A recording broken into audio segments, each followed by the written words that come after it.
Assalamualaikum warahmatullahi wabarakatuh. Perkenalkan, nama saya Rahmatia Dwi Fitri dengan NIM A1A1240060. Kali ini saya akan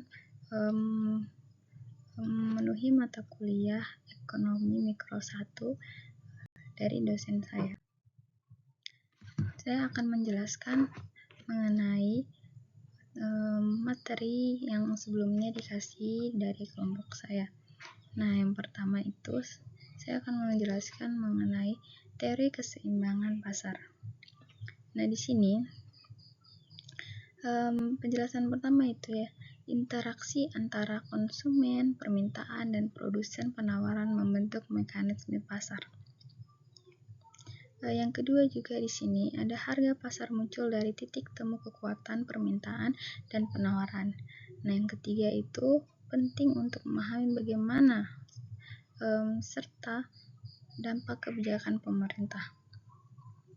Nah, dari penjelasan ini bahwa pasar bukan hanya tempat fisik, tapi mereka merupakan sebuah mekanisme interaksi antara konsumen dan produsen.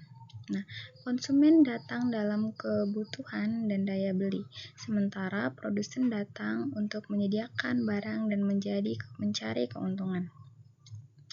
Nah, di sini harga tidak muncul begitu saja, melainkan hasil dari kekuatan tarik-menarik antara permintaan dan penawaran. Titik ideal di mana kedua pihak sepakat disebut sebagai keseimbangan pasar. Nah, selanjutnya,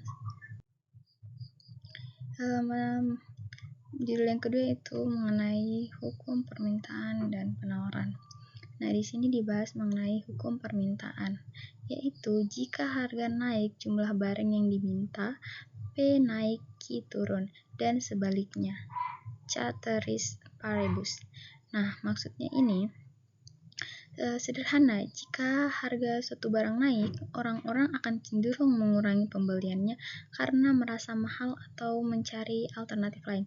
Nah, sebaliknya, jika harga turun, permintaan akan melonjak. Hubungan ini bersifat negatif atau perbandingan terbalik. Yang kedua itu ada hukum penawaran. Di sini dijelaskan semakin tinggi harga, semakin banyak barang yang ditawarkan. P naik dan Q turun karena potensi keuntungan yang meningkat.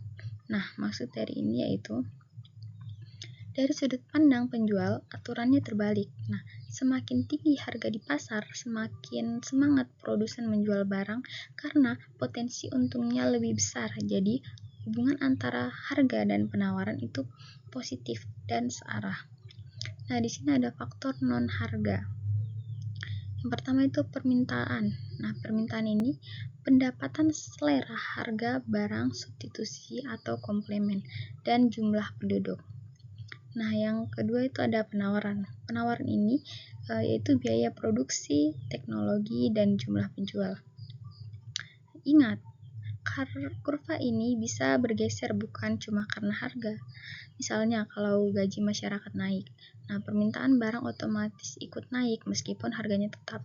Begitu juga kalau ada teknologi baru, produsen bisa bikin barang lebih banyak dan murah. Nah, selanjutnya yaitu tentang keseimbangan pasar dan kondisi disequilibrium. Nah, di sini itu yang pertama ada titik keseimbangan, di mana titik keseimbangan ini kondisi di mana jumlah yang ditawarkan sama dengan jumlah yang diminta, QS sama dengan QD pada harga tertentu. Nah, maksudnya ini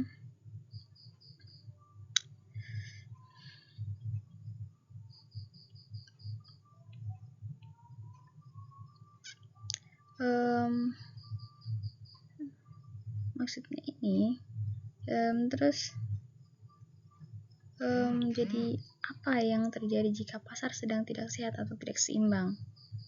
Nah, terus ini bagian ketidakseimbangan. Nah, pertama itu ada surplus, kelebihan penawaran. Nah, terjadi jika harga di atas harga seimbang, P lebih besar dari PE, menyebabkan stok menumpuk dan harga cenderung turun. Nah, maksudnya ini Kondisi ini terjadi kalau harga dipatok terlalu tinggi dan di atas titik seimbang. Nah, penjual stok barang banyak tapi nggak ada yang beli. Nah, akibatnya barang menumpuk di gudang dong. Untuk mengatasinya, penjual barang perang harga atau menunjukkan harga pelan-pelan sampai pasar seimbang lagi. Yang kedua ini ada short, kekurangan permintaan. Nah, terjadi harga di bawah seimbang. P lebih kecil dari PE, menyebabkan kelangkaan dan harga cenderung naik. Nah, maksudnya ini kebalikannya, harga terlalu murah sehingga semua orang mau beli, tapi barangnya nggak ada, stok terbatas gitu. Karena barang langka dan banyak yang butuh. Nah, pembeli akan berani bayar lebih mahal sehingga harga akan naik kembali ke titik normal.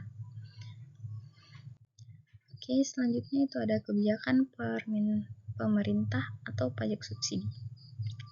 Yang pertama itu ada pajak per unit. Yang pertama itu meningkatkan biaya produksi, menggeser kurva penawaran ke kiri, dampaknya harga keseimbangan naik dan jumlah barang yang diperdagangkan menurun. Yang kedua itu ada menurunkan biaya produksi, menggeser kurva menawar ke kanan, dampaknya itu harga keseimbangan turun dan jumlah barang yang ditawarkan itu meningkat. Pajak itu permintaan. Dari pajak ini, pemerintah bisa mengenakan pajak untuk menambah pendapatan negara atau merekam konsumsi barang tertentu seperti rokok. Pajak bikin biaya produksi naik, harga jadi mahal dan jumlah barang di pasar berkurang. Nah, kalau untuk subsidi itu kebalikannya. Subsidi itu bantuan agar harga barang jadi murah dan terjangkau, seperti subsidi pupuk yang untuk petani. Nah, itu bikin barang lebih banyak tersedia di pasar. Nah, selanjutnya itu ada intervensi harga.